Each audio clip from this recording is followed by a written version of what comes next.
بسم اللہ الرحمن الرحیم۔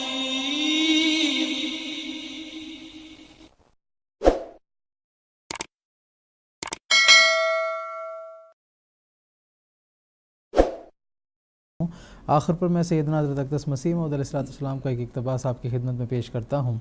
جس میں حضور فرماتے ہیں،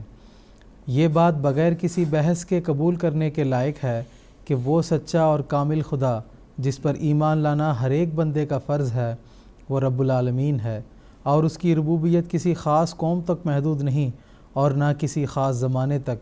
اور نہ کسی خاص ملک تک، بلکہ وہ سب قوموں کا رب ہے، اور تمام زمانوں کا رب ہے، اور تمام مکانوں کا رب ہے، اور تمام ملکوں کا وہی رب ہے، اور تمام فیوزوں کا وہی سرچشمہ ہے، اور ہر ایک جسمانی اور روحانی طاقت اسی سے ہے، اور اسی سے تمام موجودات پرورش پاتی ہیں، اور ہر ایک وجود کا